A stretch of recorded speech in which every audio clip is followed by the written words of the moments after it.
안녕하세요. 네, 안녕하세요, 노무사님. 간단하게 노무사님 소개 부탁드리겠습니다. 네, 안녕하세요. 저는 이진아 노무사라고 합니다. 오늘 제가 듣기론 주제가 직장 내 괴롭힘이라고 들었거든요. 직장 내 괴롭힘, 요새 정말 많이 얘기가 나오고 있죠. 최근 폭행이라든지 폭언이라든지 많은 일들이 되도되고 있습니다. 저도 최근에 뉴스를 보다가 한 기업에서 직장 내 괴롭힘이 인정됐다는 기사를 봤었는데요. 좀 유명한 기업이었죠. 아주 빨리 배송해주는 그 회사, 정말 사람을 못 살게 굴더라고요. 근데 또 어떻게 보면 회사 생활하면서 겪을 수 있는 문제가 아닐까? 이런 생각도 들기도 했습니다. 그래서 이 직장 내 괴롭힘의 기준과 대처하는 법을 노무사님께 배워보도록 하겠습니다. 회사 방침 때문에 직원들이 혹사당하는 그런 사례들이 종종 발생하고 있죠. 좀 없어져야 되는 모습인 것 같기도 한데요. 그래서 오늘은 괴롭힘의 범위와 좀 대처법을 함께 알아보겠습니다. 혹시 춘성 씨는 직장 내에서 괴롭힘을 당한 적이 있으신가요? 괴롭힘이라고 보기에는 조금 애매했던 것 같은데 사회생활하면서 많이 겪는 일이라고 생각했거든요. 또 괴롭힘을 당했다고 신고를 하면 또 눈치가 보이기도 하고요. 군대를 다녀오신 분들은 아시겠지만 선임이 괴롭힌다고 신고하면 좀 엄청 눈칫밥 먹잖아요. 하지만 그렇게 생각하시면 안 될 것 같아요. 일을 하시면서 당하게 되는 좀 불합리한 상황이나 이런 것들은 이젠 직장 내 괴롭힘으로 해당할 수 있다는 것을 좀 기억하시고 직장 내 괴롭힘으로서 문제를 해결할 수 있다, 이런 걸 좀 알고 계시면 좋을 것 같아요. 그럼 정확한 직장 내 괴롭힘은 어떤 게 있을까요? 그 기준을 정확히 알아야 할 것 같네요. 제 지인 중에 한 명이 회사를 다니는데 그 친구가 술을 잘 못하거든요. 그래서 회식 자리에 많이 빠지게 됐는데 어느 날 상사가 와서 너는 일도 못하면서 술도 못 마시냐? 이러면서 뭐라고 했다고 하더라고요. 또 이번엔 회식 꼭 참가해? 이런 식으로 얘기도 하고요. 상사 부탁이라서 거절도 어렵고 너무 힘들다고 하던데 이런 것도 괴롭힘에 해당이 될까요? 우선 직장 내 괴롭힘에 해당하려면 어떠한 요소를 충족해야 되는지를 잠깐 설명을 드리면 좋을 것 같아요. 첫 번째로는 지위나 관계에 있어서 우위에 있는 사람이 행하는 행위여야 되고요. 두 번째로는 업무상 적정 범위를 뛰어넘은 행위여야 합니다. 그리고 세 번째로는 그로 인해서 당하는 사람이 신체적으로나 정신적으로 스트레스를 받게 되거나 아니면 근무 환경이 악화됐다라는 생각이 들면 직장 내 괴롭힘으로 인용될 수 있다, 이렇게 생각해 주시면 될 것 같아요. 사실 회식을 권하는 것 자체가 괴롭힘일까? 라고 생각할 수도 있지만 직장 내 우위를 이용해서 업무 외적인 일로 계속 정신적인 스트레스를 준다면 이것 또한 괴롭힘이 될 수 있는 거겠네요. 그렇다면 회사 업무 처리를 잘못했는데 직장 상사가 너는 월급 도둑이다! 이러면서 회사에 누를 끼치지 말고 집안일이나 해! 이런 식으로 얘기한 것도 폭언이 될 수가 있을까요? 정당한 어떤 업무상 지시가 아니라 어떤 업무상 적정 범위를 뛰어넘어서 인격을 훼손하는 폭언을 한 거잖아요. 그러니 당연히 직장 내 괴롭힘에 해당할 수 있는 사례로 보입니다. 노무사님은 이런 직장 내 괴롭힘 사례를 굉장히 많이 접하셨을 것 같은데 정말 사람을 저렇게까지 못 살게 하는구나 생각이 들 정도로 가장 기억에 남는 일이 있으실까요?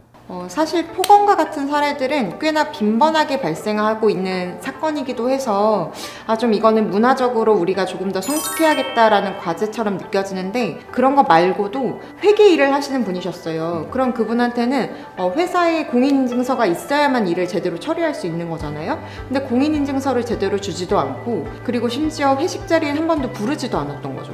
그리고 더 나아가서는 업무와 관련한 팀 카톡방인데 본인만 제외한 카톡방이 있었던 거예요.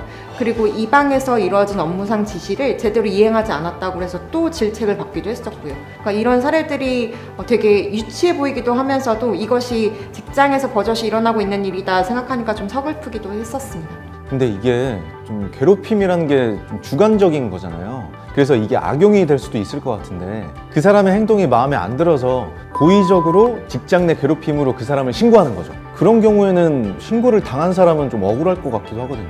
직장에서 이제 괴롭힘 신고가 들어온다고 해서 행위자는 처벌해야 돼, 바로 이렇게 되는 게 절대 아니거든요. 그래서 정말로 그런 일들이 있었는지, 그런 거에 대한 증거나 이런 것들이 확실하지 않다라면 정황이나 혹은 참고인 조사 같은 걸 통해서 진짜 그 일이 있었던 것이라고 추정할 수 있는지, 이런 것들을 좀 객관적으로 조사를 하도록 하고 있어요. 그 조사 결과에 따라서 피해자나 행위자에 대한 필요한 적절한 조치를 취하도록 하고 있고요. 억울한 상황이 발생한다거나 이러기는 쉽지 않을 것 같습니다. 그럼 혹시 괴롭힘이라는 것이 한 번만으로도 신고할 수 있는 건지 아니면 여러 번 반복하는 괴롭힘만 신고할 수 있는 건지 그것도 궁금해요. 많은 분들이 직장 내 괴롭힘은 한 번만 일어난 행위로는 신고할 수 없는 거 아닌가요? 라는 질문을 해주시기도 하는데요. 그렇지 않습니다. 행위의 경중에 따라서는 단 한 번에 불과하다 할지라도 직장 내 괴롭힘으로 충분히 인정될 수 있는 거라는 걸 기억해 주시면 좋을 것 같아요. 그럼 제가 만약 괴롭힘으로 신고를 하면 그걸 어디서 판단하고 처리해 주는 거죠? 기본적으로는 직장 내 괴롭힘에 대해서는 회사에서 처리를 하도록 하고 있습니다. 그러니까 직장 내 괴롭힘이란 것은 이제 금지되어야 되고, 그렇기 때문에 회사가 그러한 문제가 발생했을 때에는 적극적으로 개입해서 그 문제를 해결하도록 하는 것, 그것이 직장 내 괴롭힘 금지법의 어떤 주요한 내용이다라고 생각해 주시면 될 것 같아요. 사실 이게 직장 내 괴롭힘으로 신고를 해서 다시 회사에서 일을 하게 되면 눈치가 많이 보일 수밖에 없을 것 같은데 피해자의 신변 보호가 되는 건가요? 직장 내 괴롭힘 금지법을 들여다보면은 피해자의 의견에 반하지 않도록 피해자를 보호하고, 조사가 끝난 다음에 괴롭힘으로 확정이 되었을 때 역시도 피해자가 원하는 어떠한 조치를 할 수 있도록 법에서 규정을 하고 있거든요. 법의 내용의 핵심에서 피해자를 보호하기 위한 규정들이 마련되어 있다, 이렇게 보시면 될 것 같아요. 그러면 괴롭힌 가해자에 대한 그 처벌은 어떻게 되는 거예요? 앞서 말씀드린 것처럼 처벌에 대해서는 사용자가 직장 내 괴롭힘 가해자일 때에는 사용자에 대해서 과태료를 부과하도록 하고 있는데요. 상사나 이런 분들이 직장 내 괴롭힘 가해자로 지목될 때에는 딱히 처벌 규정이 있지는 않습니다. 하지만 회사 내에서 징계나 이런 조치를 통해서 더 이상 그런 문제를 재발하지 않도록 관리를 할 수는 있겠죠. 최근에 점점 직장 내 괴롭힘에 관한 이야기가 뉴스나 기사를 통해 많이 보도되고 있고, 그에 관한 법도 생기고, 괴롭힘 없이 즐겁게 회사를 다닐 수 있는, 즐겁게 다니는 건 아닌가요, 회사가? 뭐 어쨌든 건강한 문화를 만들어가고 있는 것 같습니다. 네. 앞으로 직장 내 괴롭힘이 없어지고 모두가 일하기 좋은 건강한 문화가 정착되었으면 좋겠네요. 맞습니다. 직장 내 괴롭힘 금지법은 사실 더 서로를 존중하면서 회사 내에서 누군가의 인격권을 훼손하지 않고 서로 민주적인 분위기에서 회사를 다닐 수 있도록 그런 분위기를 만들기 위해서 만들어진 법안이라고 생각해 주시면 좋을 것 같아요. 직장 내 괴롭힘 금지법에 대해서 많은 사람들이 좀 같이 알고 바꿔나가면 좋은 회사 문화로 이어지지 않을까라는 생각도 듭니다. 네, 감사합니다. 오늘은 여기서 마무리하도록 하겠습니다. 더 자세한 내용은 온라인 서울노동 아카데미에서 들으실 수 있습니다. 노무사님, 시청자분들께 자유롭게 한마디 해주십시오. 살면서 가장 많은 시간을 보내는 공간을 꼽으라고 한다면 1위는 침실이겠지만 2위는 바로 직장입니다. 그래서 직장에서 생활하는 그 시간들이 너무 괴롭거나 누군가가 고통스럽지 않도록 서로가 서로를 배려하면서 존중할 수 있는 직장 문화가 잘 정착해 갔으면 좋겠습니다. 네, 노무사님 말씀 정말 잘 들었습니다. 그럼 다음 시간에 만나요. 안녕!